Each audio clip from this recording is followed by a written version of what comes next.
Professor Tiago Esteves, boa noite para você. Obrigada aí por, gentilmente vir aqui conversar com a gente, assim chegou para poder nos ajudar um pouco a refletir junto com a nossa audiência sobre as nossas notícias aqui, um pouco das nossas questões. Tudo bem com você, apesar do Vasco da Gama? Bom, boa noite, Thalita, boa noite, Eri, boa noite para todo mundo, para todos e todas que estão com a gente nessa noite de segunda-feira. Chamamos as melhoras aí para o filho da Carol, né? Infelizmente, essa questão da moto se transforma, né, numa solução e num grande problema no Brasil, né? É uma questão que a gente pode, em algum momento, também conversar um pouco, né? E aí eu já tive a oportunidade de ver, inclusive, né, aí no Nordeste, como nas pequenas cidades as motos tomaram conta e substituíram, né, uma série de transportes alternativos. E, Thalita, assim, apesar do Vasco, somos felizes, né? Assim, o Vasco é um sentimento, assim, como diz, né, o sentimento não pode parar, né? Assim, é uma coisa impressionante. Não, é inacreditável. O Vasco ganha do São Paulo, que está fazendo uma campanha muito melhor que o Corinthians no Brasileiro, e perde do Corinthians.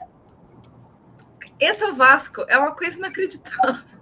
Inacreditável, mas é isso, né? Vamos lá, vamos seguir aqui. Ressuscita o Corinthians, né?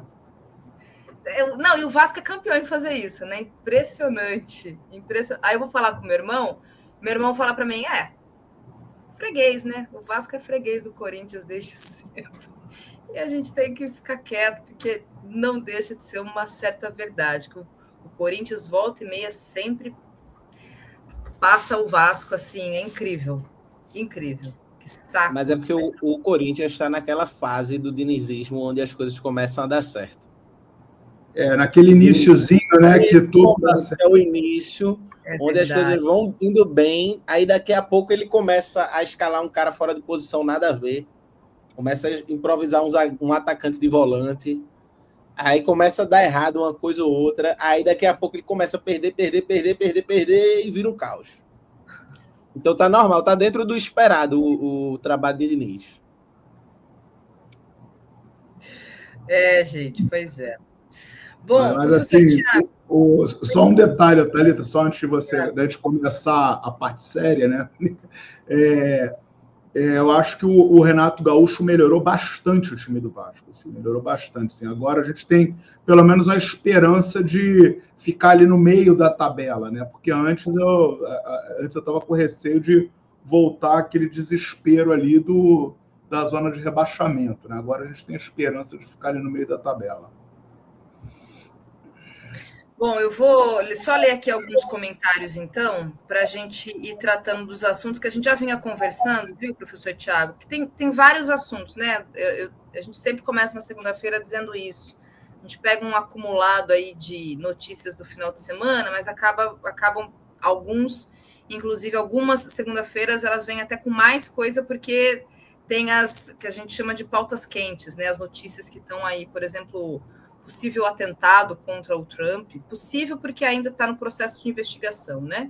Embora ele já venha, o acusado já venha sendo tratado como, sim, aquele que tentou contra a vida do presidente dos Estados Unidos. Aí tem também o manifesto do Partido dos Trabalhadores, que é o documento que foi o resultado final do encontro do partido nesse final de semana. E a guerra no Irã também, enfim, então são coisas aí que estão no quente, né, para a gente poder discutir. Eu só vou ler algumas mensagens e aí a gente já vai conversando, falando a respeito dessas questões todas, tá? O Wagner Andrade, ele diz o seguinte: estão apanhando de Israel e ainda batendo cabeça. Tá falando do Líbano, tá? Sobre a questão aí do que está acontecendo lá no país, no sul do Líbano, mais precisamente.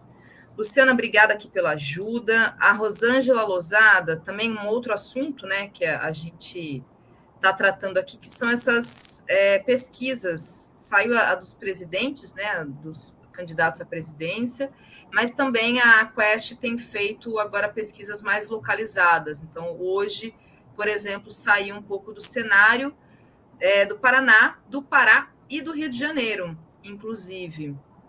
Então, vamos tratar disso. E a Rosângela diz o seguinte: o Moro vai cair pela boca, ele só fala da corrupção e mais nada, não sabe nada de nada sobre o Paraná e fica com aquela voz de marreco. As entrevistas são risíveis.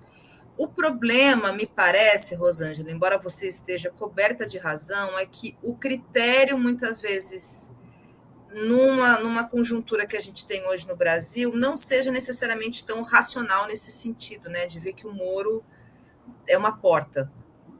Infelizmente, ele é muito forte no Paraná, ainda ele carrega um pouco dessa pauta sobre a corrupção, porque ele tem, esse é o trunfo que ele tem, né? Ainda tem os lavajatistas, ainda tem gente que atribua ao Moro esse prêmio, digamos aqui, entre aspas, de ter prendido o presidente Lula, um antipetismo muito forte, um eleitorado de direita, de extrema-direita, que vai acabar votando no Moro um pouco nessa lógica, né, de lava-jato, né, professor Tiago? É difícil, o Moro realmente, como eu disse, é uma porta, não sabe falar cônjuge. Enfim, pergunta que livro que ele leu, lembre da entrevista, ele não sabe falar, ele inventou lá na hora, veio na cabeça dele, é autobiografia. Mentira, tá valendo nada.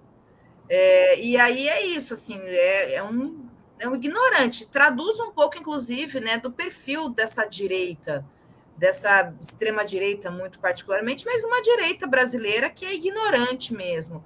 Mas, lamentavelmente, os eleitores não vão fazer esse cálculo na hora de escolher o seu candidato. É por isso que ele acaba liderando as pesquisas, né? Ele ainda leva um pouco, né, professor Tiago, dessa retórica de lava-jato, de corrupção, do antipetismo, de ter sido o cara que condenou o Lula. Tem grande parte dos brasileiros, ali numa região muito conservadora que é o Paraná, que odeia o presidente Lula. Então, ele acaba levando um pouco de capital eleitoral nesse sentido, né, professor? Com toda certeza, Thalita, e eu acho, né, assim, apesar do Moro ter todas essas condições que você destaca, né, a gente ainda não está na campanha, né, Thalita? Então, acho que muitos cientistas políticos, né, falam nesse momento de um recall, né, que acontece, por exemplo, com o próprio Flávio Bolsonaro, com o presidente Lula, né, ou seja, ainda que o Flávio nunca tenha sido candidato à presidência, né, a gente tem a questão do sobrenome. Eu acho que a questão do Moro, né, além dele incorporar esse antipetismo, além dele incorporar esse lavajatismo, né, que, por mais incrível que possa parecer, né, retoma com esse escândalo do Banco Master, né, porque apesar de 90%, né, dos envolvidos no escândalo do Master serem de direita, serem de extrema-direita, uma parte da população está associando o escândalo do Master ao PT, às esquerdas, né, por mais incrível que possa parecer, e aí, para mim, mostra uma falha muito grande, na verdade, escancara, né, essa falha grande na comunicação do governo, na comunicação, né, da esquerda, da esquerda progressista, desse campo progressista. A gente tem, de fato, o Moro incorporando isso. E eu acho, Thalita, que à medida em que as eleições vão se aproximando, né, que, de fato, a gente passe a ter, né, um debate político-eleitoral, né, que as pessoas passem a se preocupar com as eleições, passem a olhar para as eleições, eu penso que a tendência do Moro é cair e, muito possivelmente, a tendência do candidato, né, da situação no Paraná, o candidato do Ratinho Júnior, ou seja, outro candidato de direita, né, a tendência é que ele suba, né? Mas eu acho que o que impressionou muito é que o filho do Requião, né, que, salvo engano, saiu do PT e foi para o PDT, aparece ali em segundo lugar, né? Aparece ali na segunda colocação, e assim, se as eleições fossem hoje, né, iria para o segundo turno com o Sérgio Moro, o filho do ex-governador do Paraná, o Roberto Requião, né? Ou seja, o campo progressista, né, estaria ali representado, né, o que também mostra em certo sentido, uma retomada, né? Acho que não vai ser mais aquele momento em que a esquerda, o campo progressista, viveu ali, sobretudo, né, 2016, 2018, foi o auge, né, desse lavajatismo, né, desse movimento contra as esquerdas, e que praticamente suprimiu as esquerdas, já exterminou as esquerdas de uma parte significativa dos municípios, de uma parte significativa dos estados. Então, eu tenho visto muito essa questão, né? E ali no Paraná, acho que a coisa...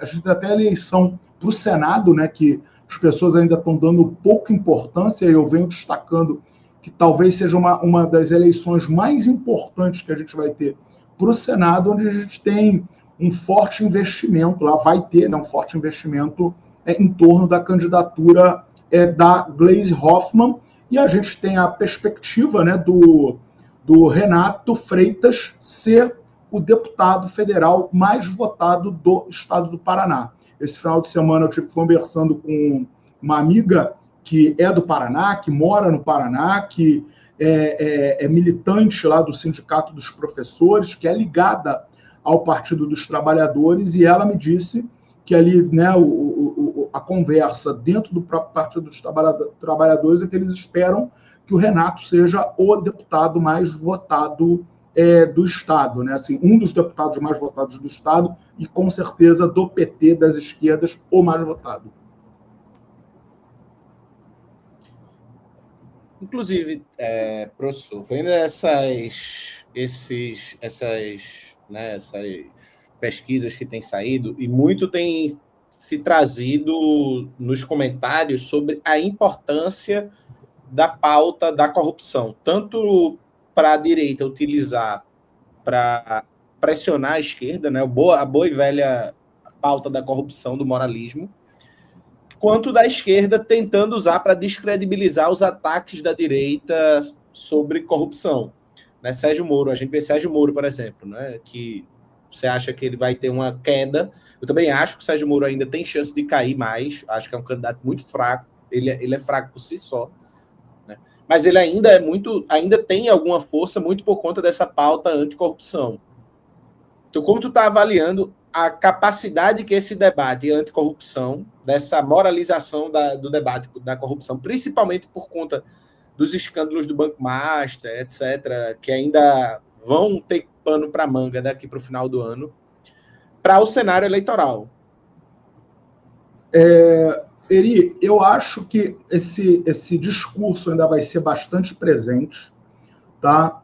Entretanto, eu penso que a esquerda hegemônica, né, essa esquerda progressista, a esquerda que está no poder, né, ela tem um dever, né, e é interessante isso, porque na hora de acusar, né, nos acusar de sermos web comunistas, né, de fazermos o trabalho que a direita quer, de falar, né, colocar os dedos nas feridas que têm que ser colocados, apontar os problemas que têm que ser apontados, né, aí nós somos atacados, né? Mas nesse momento, ou seja, de mobilização, aí as pessoas lembram, né, dos web comunistas e querem o trabalho dos web comunistas para que possam informar a população daquilo que está de fato acontecendo. Mas, assim, eu acho que esse vai ser ainda um tema, até porque envolve a questão da moralidade. A gente tem falado muito aqui, né, quando a gente fala da pauta da educação, a gente tem apontado que esse debate da moralidade é um debate que é presente nesse discurso da extrema-direita, ou seja, o que é a escola cívico-militar, se não o discurso da moralidade? O que é essa questão da religião nas escolas, se não o discurso da moralidade? O que é esse discurso da ideologia de gênero, se não o discurso da moralidade, né? Então, assim, a gente tem esse discurso muito presente, né? E a corrupção é uma questão da moralidade. Entretanto, gente, a gente não pode esquecer que o candidato à presidência da República da extrema-direita é o Flávio Bolsonaro, com todo o seu histórico envolvido, né, de corrupção, ou seja, rachadinha, a loja de a fantástica fábrica de chocolates, né, a loja de chocolates, pagamento, né, de boleto de plano de saúde e de escola das filhas, feitos por assessores. Então, assim, são questões que não se sustentam, né, não param de pé, não só dele, como de toda a família. Então, assim, a gente também tem essa questão e que vai precisar ser trabalhada, ou seja, não dá para você ter uma pessoa que diga em sã consciência, né, que não vota no PT, que não vota na esquerda, porque por conta de uma questão, né, de corrupção, mas opta por votar num candidato da direita, da extrema-direita, que seja extremamente corrupto, né? O caso do Banco Master, por exemplo, né? Todas as grandes figuras que estão ali orbitando em torno do Master são figuras da direita, né? Ou seja, alguém vai dizer que o Ciro Nogueira agora é de esquerda, alguém vai dizer que o Antônio Rueda agora se tornou de esquerda, ou daqui a pouco o Nicolas Ferreira é de esquerda, né? Então, como é que você, vindo dessas pessoas, a gente não duvida de nada, né? Eu não duvidaria nada daqui a pouco estarem dizendo que o Nicolas Ferreira é comunista. Então, assim, é uma questão que, assim, a gente vai ter que enfrentar isso, né? E quando eu digo a gente, eu estou falando da esquerda e desse campo progressista, ou seja, de fato, se mostrar, né? Porque até o momento eu tenho percebido que a extrema-direita e a direita, quando a gente olha para as redes sociais, e a gente sai um pouco da nossa bolha, né? Assim, das pessoas que convivem, do pessoal que a gente segue e que nos segue nas redes sociais, a gente percebe que o discurso não é um pouco esse. Ainda que, tá? E eu costumo fazer muito isso, né? Às vezes vou na padaria, vou no bar, vou tomar um café, bato um papo com o pessoal que trabalha junto comigo, bato papo com seguranças, bato papo com o pessoal da limpeza, e a gente tem percebido que essas pessoas, né, elas estão um pouco cansadas desse discurso, né? E mais que tudo, eu acho que elas estão muito cansadas de discursos, né, de falatórios, e elas querem, enfim, mudanças, como vocês estavam falando no início, né? Elas querem coisas muito mais palpáveis na vida delas, né? Então, assim, as preocupações delas são muito econômicas. Entretanto, né, talvez seja o grande problema, a gente tem hoje uma questão econômica que também não ajuda, né? Ainda que o governo possa apresentar, né, todos aqueles dados, né, de melhoria da economia, quando a gente compara, né, a gente vai dizer que hoje a gente não tem mais fila do osso. Antes a gente tinha fila de pessoas, né, comprando osso, comprando pelanca, comprando pé de galinha, carcaça de galinha para poder se alimentar, para ter uma proteína, né? Hoje a gente não tem mais isso. Entretanto, as pessoas elas não estão vendo mais aquela mudança efetiva que eu acho que talvez a sociedade brasileira, sobretudo os mais pobres e a classe média-baixa, observou nos primeiros governos Lula e até ali no primeiro governo Dilma, né? Isso a gente não consegue observar mais isso, né? A gente uma coisa que eu venho percebendo há muito tempo, né? E sobretudo durante o governo Bolsonaro eu percebia isso, até porque eu frequento o mercado, eu vou para o supermercado, eu faço compra, né, no supermercado. A gente no governo Bolsonaro a gente não via o pessoal com carrinho de compras. É impressionante isso, assim, você não via mais pessoas com carrinhos de compras, aqueles carrinhos de mercado cheios e tal, aquela compra de mês, você não via isso, eram pouquíssimas pessoas.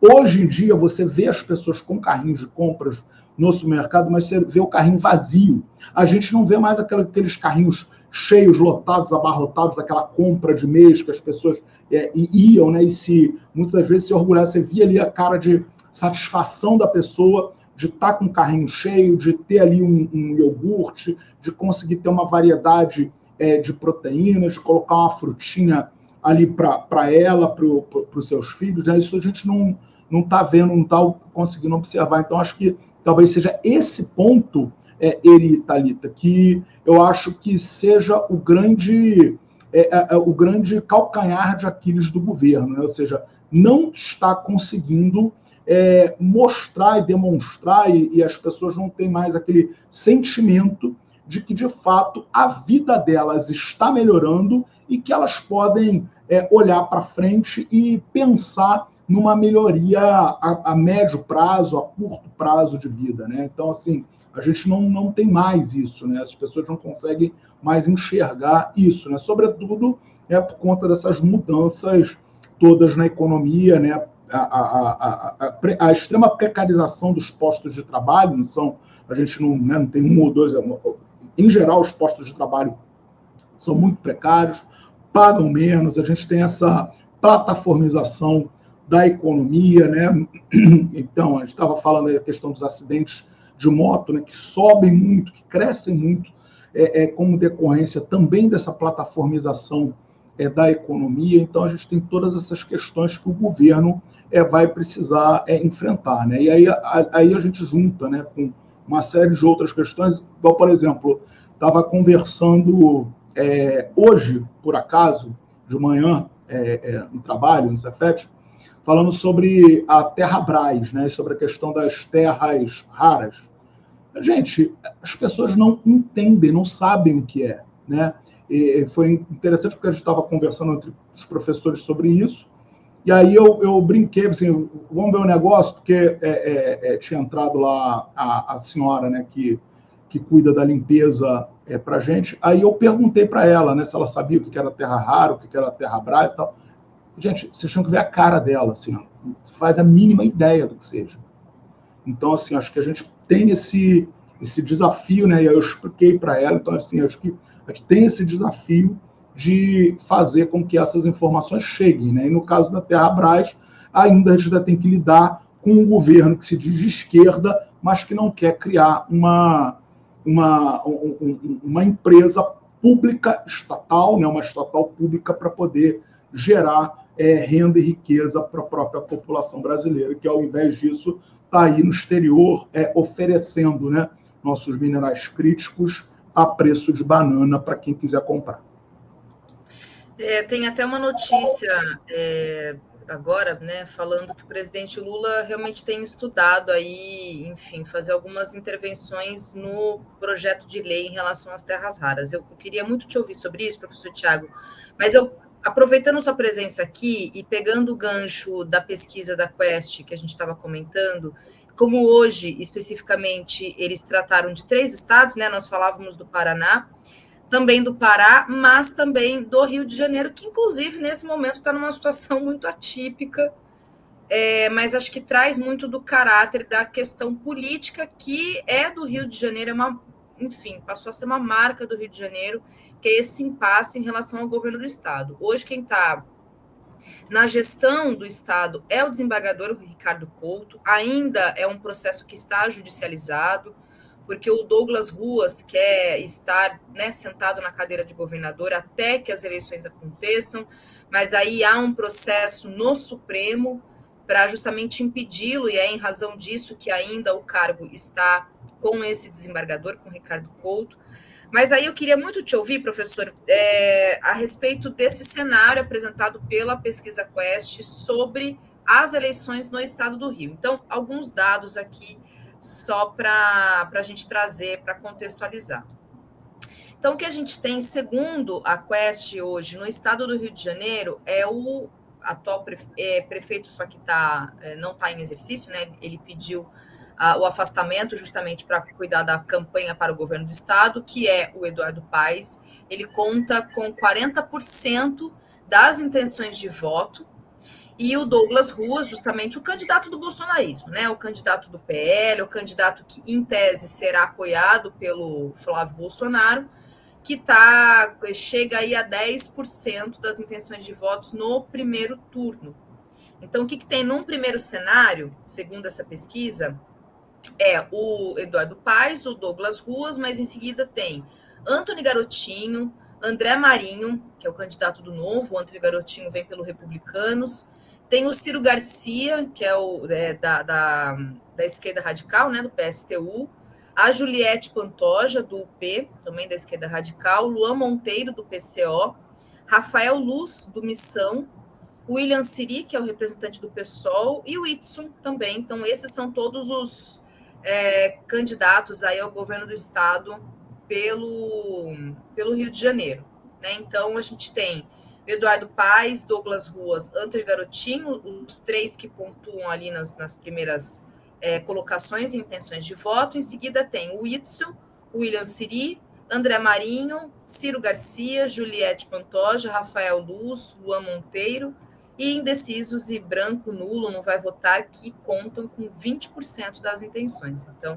vejam que é um número, enfim, né, bastante substantivo, aí, pensando em termos de quem pode decidir as eleições.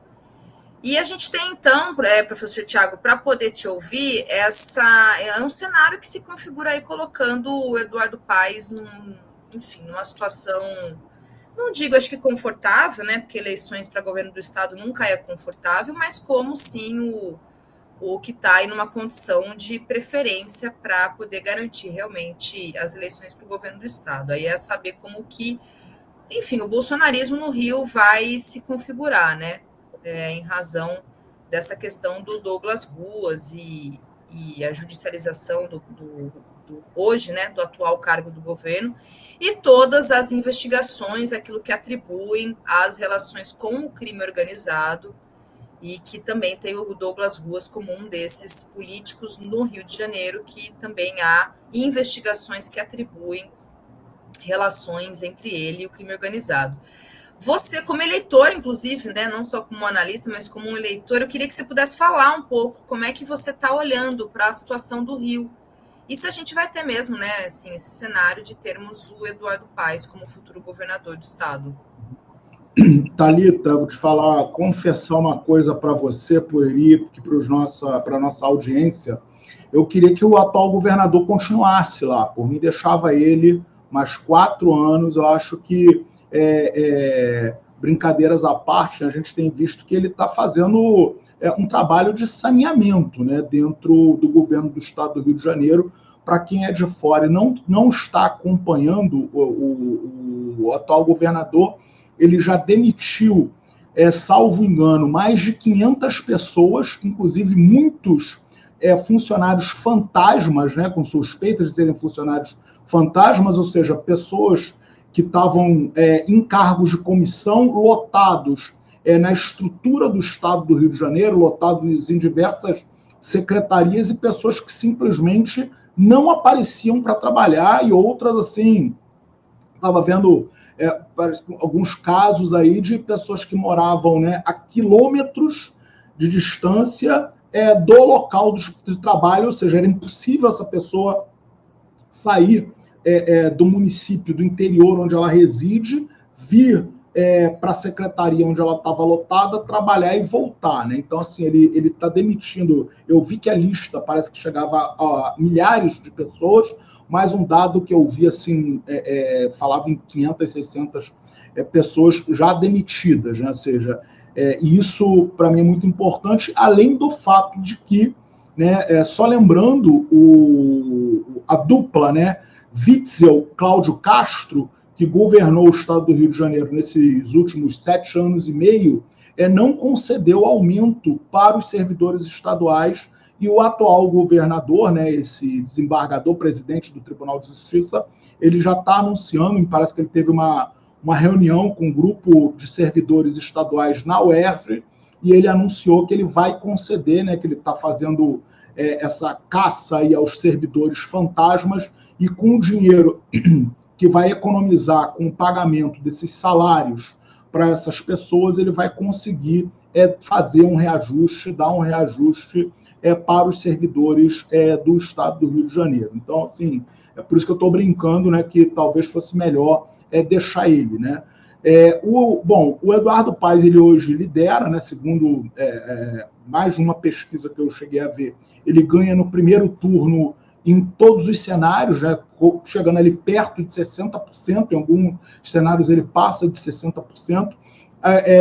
Entretanto, né, na eleição retrasada, isso também aconteceu, né? Até pouco antes da eleição, o Eduardo Paes estava eleito no primeiro turno, E aí a gente teve, né, muito resultado daquele fenômeno Bolsonaro, muito resultado de todo o processo do lavajatismo que nós observamos, né, e que nós acabamos de falar quando a gente estava falando ali do Sérgio Moro. A gente teve a eleição do absolutamente desconhecido Wilson Witzel com o ainda mais desconhecido e nebuloso Cláudio Castro como vice-governador, né?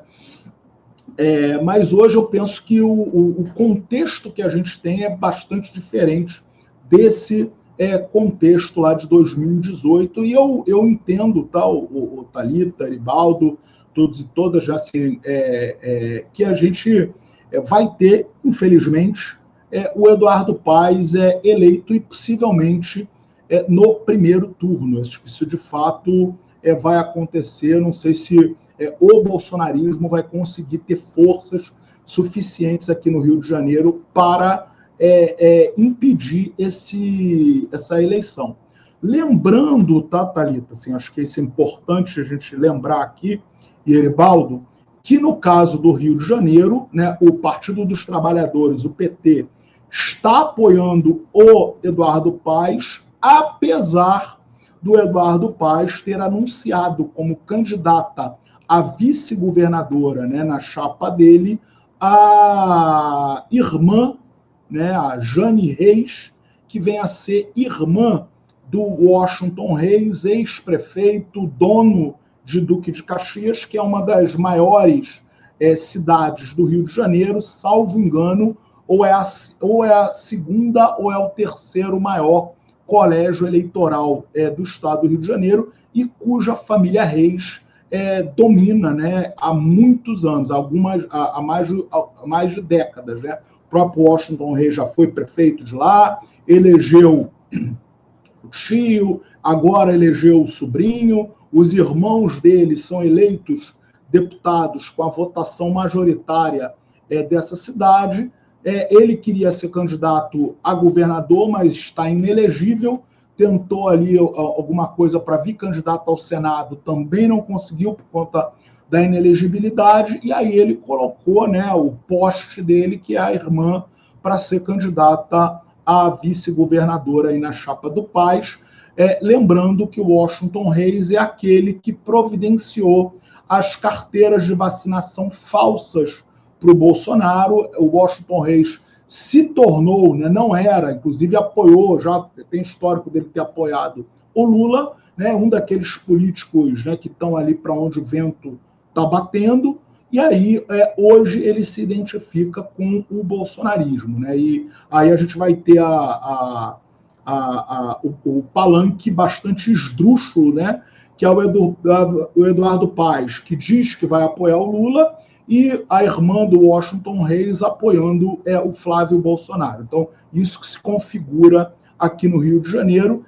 E agora, quando a gente olha para a Assembleia Legislativa, Thalita, eu tenho muito receio, tá? Muito receio do que vai acontecer na eleição para deputado estadual no Rio de Janeiro. Para ser muito sincero para você, para o Eri e para a nossa audiência, eu acho que a esquerda vai sumir do mapa no estado do Rio de Janeiro. Eu acho que a gente vai ter, assim, já é pequena a bancada da esquerda.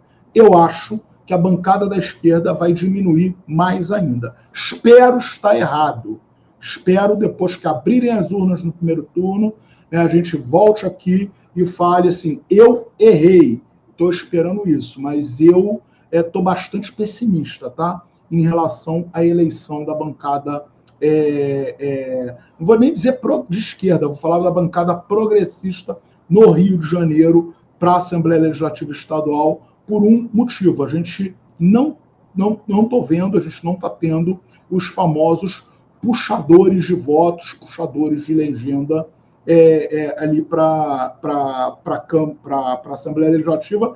E, além disso, né, muitos deputados que eu achava que fossem fazer um trabalho bastante interessante no campo progressista, no campo da esquerda, eu não sei o que aconteceu, mas se apagaram completamente, e aí eu não sei o que vai acontecer. Além disso, né, algo que sempre chama a atenção, a gente tem um candidato a governador minimamente forte, né? Vamos lembrar que nas últimas eleições no Rio de Janeiro a gente já chegou a ter, né, o Freixo, a gente já teve o professor Tarcísio, que hoje é deputado, que é muito bom de palanque, é muito bom de fala, né? Tem tiradas muito boas e que isso chama a atenção da população, e aí muitas pessoas já votam ali casado, governador, e às vezes votam no partido. Dessa vez a gente não vai ter isso, né? Ou seja, o Ciri é uma aposta do PSOL, é um vereador, não é um vereador bem votado, assim, é um vereador, acho que foi da bancada do PSOL, acho que ele foi o segundo ou terceiro mais votado para a Câmara de Vereadores, né? Poderia até se candidatar a deputado, mas, enfim, vai ser candidato ao governo do Estado. Enfim, os partidos da esquerda radical, infelizmente, eu não consigo ver ali nenhuma chance real, né? A não ser jogar o debate, fazer o debate, tentar puxar um pouco as pautas mais para a esquerda, mas, enfim, eu estou muito receoso com a Assembleia Legislativa, né? E, assim, sobre meu voto, hoje eu não sei o que eu vou fazer, muito possivelmente eu vou ter que escolher algum candidato no primeiro turno da esquerda radical e no segundo turno eu acho que eu vou viajar. Vai para Paris, né, professor Tiago? Já está sabendo. Vai para Paris. Muito bem. Vou para Caxias visitar minha mãe. Vou para Caxias visitar minha mãe. Muito bem. Só uma informação adicional sobre o Rio. Tem segundo a Quest, tem aí os dois que têm o maior número de intenção de votos, são o próprio Cláudio Castro, mas aí vai passar por um processo de judicialização, caso ele venha a ser eleito, porque ele está inelegível hoje, né, em razão do processo que ele sofreu a condenação. E a Benedita da Silva, hoje é deputada federal, e ela está se colocando, então, como possível candidata para o Senado. E aí tem os outros candidatos do PSOL, por exemplo, a Luciana Boatê, a própria Mônica Benício também, que hoje é vereadora, mas ela vai se colocar, mas aí tem poucas intenções de voto, segundo a Quest, tá, gente? O que tem uma margem, assim, altíssima são os famosos brancos, nulos, indecisos, que passa ali dos 35%, dependendo do cenário, porque a Quest coloca alguns cenários, mas todos eles, para o Senado Federal, quem lidera são esses dois. Cláudio Castro, PL, né, e a própria Benedita da Silva. E na chapa... E bom você falar do Senado aqui no Rio, porque na chapa do Eduardo Paes, o segundo nome ainda não foi fechado, né? O PT indicou a Benedita da Silva para ser um dos dois nomes, já lembrando que a gente, agora em 2026, nós elegemos 2 senadores por estado. Então, o primeiro nome é o da Benedita da Silva e o segundo nome, que vai ser possivelmente uma indicação do próprio Eduardo Paes, ainda não está fechado. Estão falando do deputado federal Pedro Paulo, né, que sempre ali muito próximo do Eduardo Paes, já foi candidato a prefeito, salvo engano, né, tem todo aquele histórico, né, de ter agredido a ex-mulher, a ex-companheira, e muito possivelmente, né, segundo o que eu venho ouvindo aí, não sei se você também tem visto essa conversa, ele hoje talvez fosse o nome forte para ocupar essa outra vaga na chapa do Eduardo Paes. Muito bem. E aí, bom, eu queria comentar só um pouco do PSD, né? Porque esse é um outro fato de hoje, que o Kassab já fez quase declarações de amor para o Tarcísio de Freitas, que é do mesmo partido do Eduardo Paes, vejam vocês. Só que em São Paulo é um outro cenário, porque em São Paulo a gente tem Tarcísio de Freitas, que vai disputar com o Fernando Haddad do PT.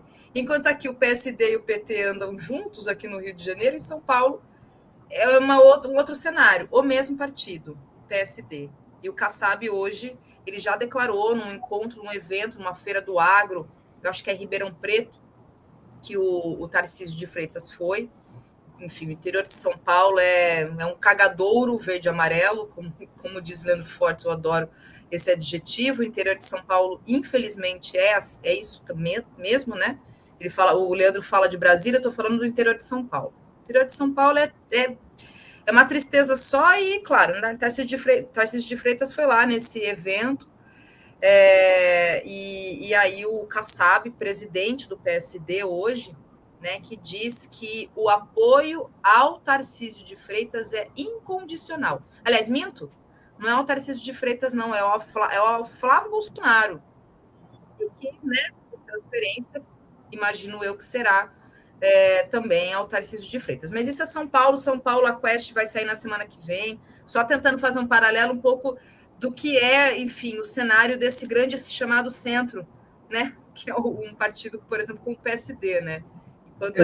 Thalita, só lembrar que no caso de São Paulo, Thalita, desculpa te interromper, mas é porque no caso de São Paulo, o Kassab é o sonho dourado de muitos petistas, né? Porque ele fosse o candidato a vice-governador da chapa do Haddad. Assim, só lembrando, né? Ou seja, esse mesmo Kassab que está fazendo aí juras de amor, né, para o Flávio, para o Tarcísio, é o candidato dos sonhos de uma parcela significativa do Partido dos Trabalhadores.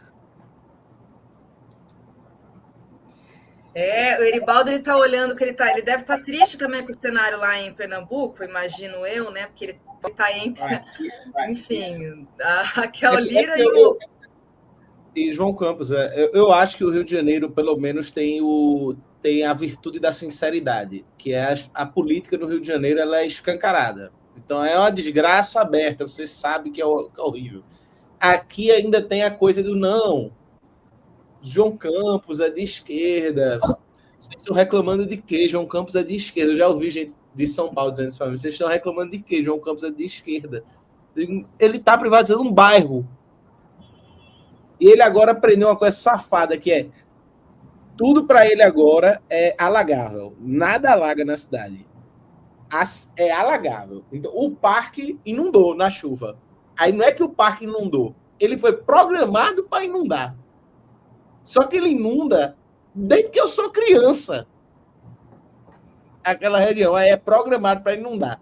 Aí o cara tem que ouvir essas patifarias e é isso, é de esquerda.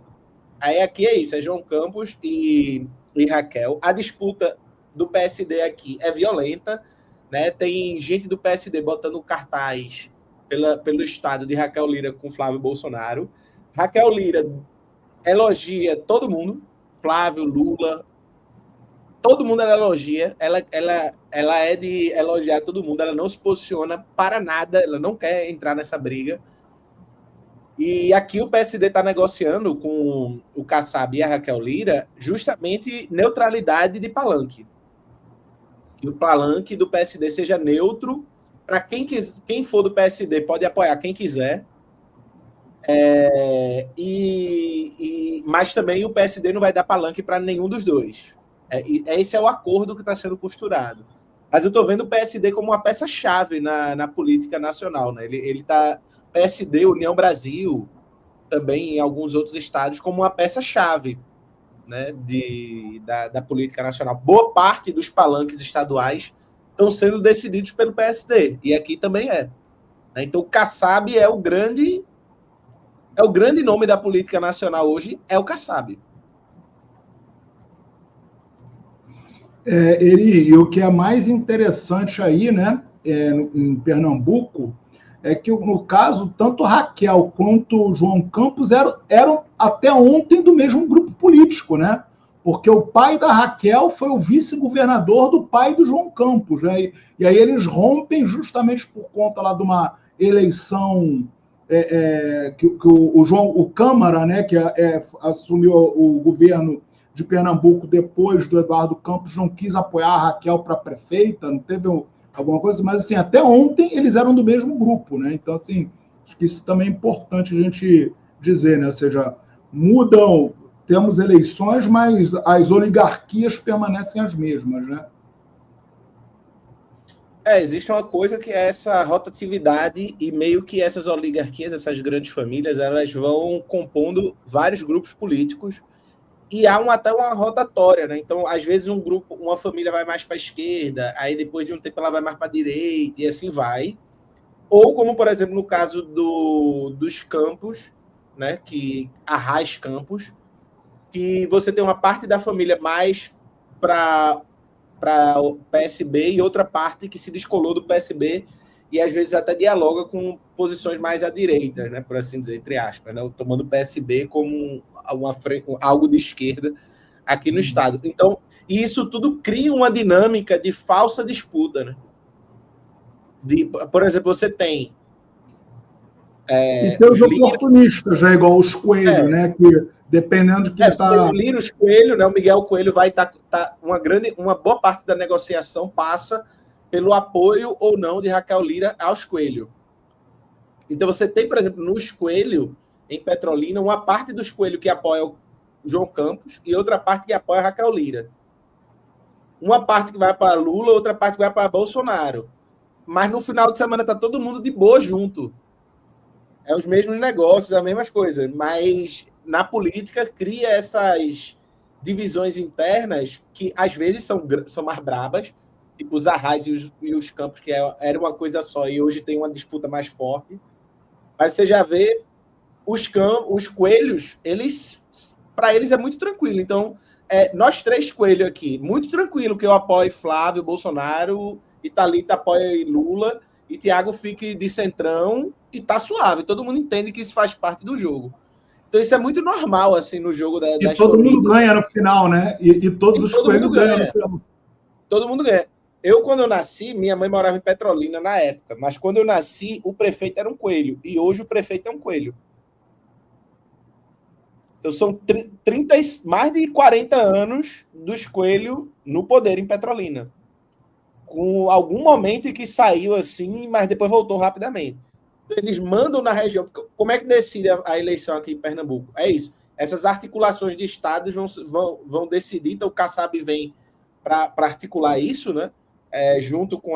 Mas ele vem para ouvir como estão essas articulações aqui, né? Para entender como isso vai funcionar para o palanque nacional. Porque é isso, assim, João Campos ele está se garantindo porque ele tem a região metropolitana do Recife, que são 3 milhões e pouco de habitantes. Só que o Sertão, o Agreste e o Sertão são 3 milhões e pouco de habitantes. E aí você tem uma zona da mata mais dividida. E sempre foi meio que assim. Então, Raquel Lira é muito forte no Agreste e no Sertão, porque ela tem todas as famílias na mão. E João Campos tem a galera da região metropolitana. Então, a disputa é de ver quem vai conseguir o apoio das famílias, assim, desses grupos políticos. E aí, claro, isso a nível nacional tem uma influência. Então, por exemplo, por mais que Lula queira o palanque de Raquel Lira e de João Campos, queira os dois palanques, Raquel Lira não quer. Então, não é Kassab não vai obrigar ela a querer abrir palanque para Flávio Bolsonaro também. Que ela já fez um discurso aqui fazendo 1000 elogios a Lula. Aí depois faz um discurso dizendo, eu também aceno para a direita. Aí faz um elogio à direita. Que ela não quer apoiar nenhum presidente, porque ela sabe que apoiar um presidente é perder uma parte do eleitorado. Então ela quer aparecer como aquela pessoa que é neutra, porque ela consegue conversar com todo mundo. Diferente de João, que só fala com Lula. Eu lembro muito do Anthony Giddens com isso, assim, aquele livro dele, Para Além da Esquerda e da Direita.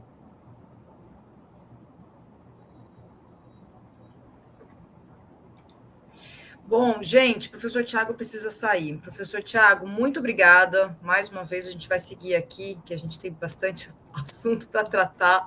Mas a gente se vê o professor Tiago fala, vamos combinar na nossa próxima data? Eu esqueço. Não é que eu esqueço, professor Tiago. Tem que ser o dia que eu paro, junto com a Erida, a gente organiza a agenda, daí a gente vai vendo os convidados. Mas eu vou te responder, daí a gente já pensa aí numa data para você voltar, enfim, na próxima semana ou na outra. Aí, de acordo com a sua disponibilidade, que a gente tem assunto para tratar. E em questão de educação, né, em particular. Vamos falar sobre isso. Obrigada, mais uma vez, pela sua disponibilidade sempre. Eu que agradeço, Thalita, Iri. Agradeço também muito a acolhida que o pessoal aqui nos comentários sempre faz para a gente. Tá?